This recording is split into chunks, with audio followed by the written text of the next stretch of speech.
আলহামদুলিল্লাহ, মুসাফির যেমনি ভাবে বাড়ি থেকে বের হয়, খাতাপত্র তার অঢল টাকা পয়সা নিয়ে বের হয় না। যে কয়দিন সেই জায়গায় থাকবে, এই কয়দিনের জন্য যতটুকু খরচ ততটুকুই সে বাড়ি থেকে নিয়ে যায়। তেমনি ভাবে আমরা দুনিয়ায় আমরা এসেছি, এটা হলো মুসাফির খানা। কোন মুসাফির যদি মনে করে আমি যেই জায়গায় যাইতেছি সেই জায়গায় আমার বাড়ি ঘর সহ অর্থ সম্পদ সব কিছু নিয়ে যাব, যাকে আমরা বোকা বলে আখ্যায়িত করব, অন্য কিছু নয়। এমনটি যদি কেহ করে তাহলে আমরা বলবো এর মতো বোকা আর কেহ হতে পারে না। অথবা মুসাফির যদি সেই জায়গায় গিয়ে বলে আমি আর আমার বাড়িতে ফিরে যাব না, এই ক্ষেত্রেও আমরা মুসাফিরকে বলবো তুমি বড় বোকা। আমরা যদি মুসাফিরকে বোকা বলি, আমরা যে দুনিয়াতে আসলাম, দুনিয়া আমাদের জন্য একটা মুসাফির খানা। আখিরাতের হায়াতের তুলনায় মহাসমুদ্র থেকে একটা সূচ ডুবায়া যতটুকু পানি সূচের মাথায় থাকে বাবা, দুনিয়ার হায়াতটা মানুষের এতটুকু হায়াত। আখিরাতের হায়াত হলো সমুদ্রের পানির সমপরিমাণ হায়াত। আখিরাতের হায়াত শুরু হবে, শেষ হবে না। দুনিয়ার হায়াত শুরু হয়েছে, শেষও হয়ে যাবে। অথচ এই দুনিয়ায় এসে আমরা আখিরাতকে ভুলে গিয়েছি।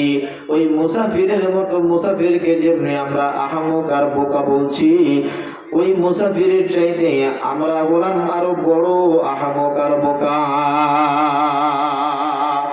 আখিরাতের দিকে খেয়াল করে বায়জিদ বুস্তামি রাহমাতুল্লাহি আলাইহির মান বায়জিদ বুস্তামিকে ডাক দিয়ে বলতে থাকেন, বাজান রে, তুই আমার আখিরাতের ফসল, তুই আমার আখিরাতের ধন।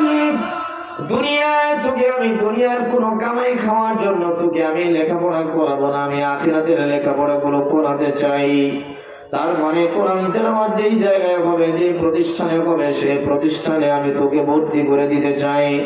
আপনাদের এই মাদ্রাসায় কোরআন তেলাওয়াত হয় কি হয় না? জোরে বলেন, আরো জোরে বলেন, হয় কি হয় না? এমন একটি মাদ্রাসায় নিয়ে গিয়েছে বায়জিদ বুস্তামি রাহমাতুল্লাহি আলাইহি। হুজুরকে ডাকতে বলে, ওস্তাদ, আমার ছেলেকে মানুষের মতো মানুষ বানায়া এরপরে বাড়িতে পাঠায়া দিবে। কোরআনের জন্য বায়জিদের মা কত ত্যাগ স্বীকার করেছে বাবা। বায়জিদ মাদ্রাসায় পড়াশোনা করেন। বায়জিদের যখন কোরআন সবক হাতে নেয়, নজরানা শেষ হয়ে গেল, এরপরে হেফজ ধরেছে, কোরআনুল কারীম অর্ধেকের বেশি মুখস্থ করেছে।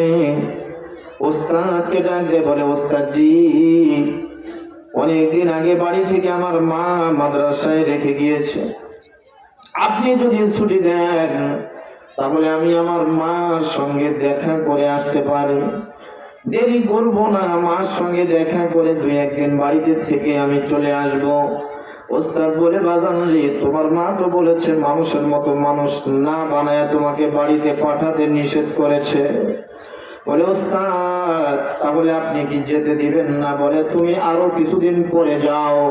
হযরতে বায়জিদের যখন প্রায় 26 পারা মুখস্থ হয়, আজকে যেমনি ভাবে আপনাদের এই মাহফিলে অত্র মাদ্রাসায় 6 জন হাফেজ ছাত্রদেরকে পাগড়ি প্রদান করা হবে, বায়জিদ বুস্তামি রাহমাতুল্লাহি আলাইহি 26 পারা যখন হিফজ কমপ্লিট হয়ে যায়, ওস্তাদকে ডাকতে বলে, ওস্তাদ জি, ছুটি দিয়ে দেন, আমার মার চেহারাটা দেখার জন্য মনটা বড় ছটফট ছটফট করে।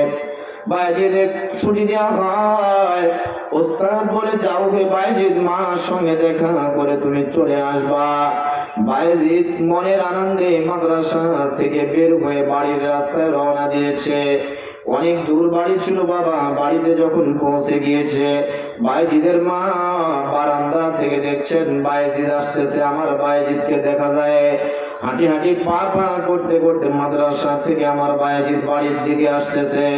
বায়জিদের মা কোরআনুল কারীমের জন্য নিজের মনের মধ্যে পাথর বেঁধে ঘরের মধ্যে প্রবেশ করে সঙ্গে সঙ্গে ঘরের দরজাটা লাগিয়ে দিয়েছেন। বায়জিদ এবার বাড়িতে গিয়ে মাকে ডাকতে, মা, আমি তোমার বায়জিদ, মাদ্রাসা থেকে এসেছি, তোমার সঙ্গে একটু সাক্ষাৎ করবো বিধায় বাইজিদের মা ডাক দিয়ে বলেন, না রে বাবা না, আমার বাইজিদ তুমি হতে পারো না।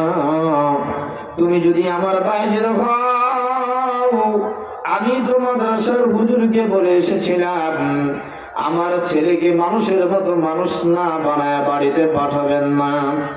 তুমি যদি আমার সন্তান হও, তোমার কত পারা মুখস্থ হয়েছে? বলে আমার 26 পারা মুখস্থ হয়েছে। তুমি কি কিতাবখানায় পড়াশোনা করেছো নাকি? বলেন না। তুমি কি আলেম হয়েছো নাকি? বলেন না। তাহলে তুমি কেন আসছো? আমার বাইজিদ আমার মনের বিশ্বাস আলেম না হয়ে আমার সঙ্গে দেখা করার জন্য বাড়িতে আসবে না। বাইজিদ আবার ঘুরে চলে গিয়েছে মাদ্রাসায়। একদিন, 2 দিন, 3 দিন নয়, 1 বছর, 2 বছর, 3 বছর নয়, কুরআনুল কারীম হিফজ শেষ করে, মাওলানা লাইন শেষ করে যখন 12 বছর সময় পার হয়ে যায়, বাইজিদ বুস্তামিকে এবার মাথায় পাগড়ি দেওয়া হবে। পাগড়ি দেওয়া হবে, পাগড়ি পরিধান করে বাইজিদ তার বাড়িতে যাবে। আজকে বাইজিদ আলেম হয়েছে। বাইজিদের মনের মধ্যে বড় আনন্দ। বাইজিদ আগামীকাল দর্শে নিজামিতে তোমার পাগড়ি প্রদান করা হবে।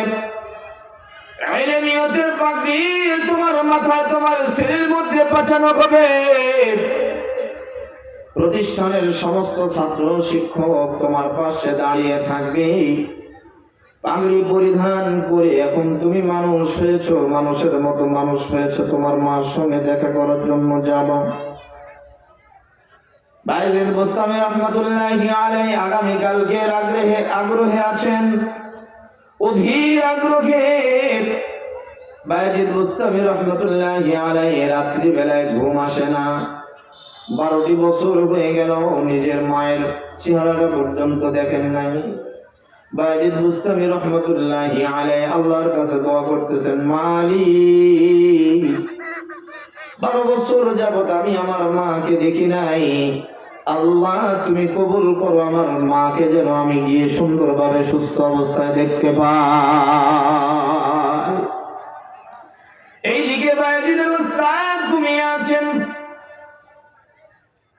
বাইজিদ বুস্তামি রহমাতুল্লাহি আলাইহি উস্তাদ রাত্রি বেলায় স্বপ্নের মধ্যে দেখেন আমার আপনার নবী সরকারে দু আলম জনাবে মুহাম্মদুর রাসূলুল্লাহ সাল্লাল্লাহু আলাইহি ওয়াসাল্লাম উস্তাদের সামনে চলে আসছেন। জোরে বলেন না মারহাবা, আরো জোরে বলেন মারহাবা। কোন মুমিন যদি আল্লাহর নবীকে স্বপ্নেও দেখে, তবুও তার জন্য জাহান্নামের আগুন হারাম।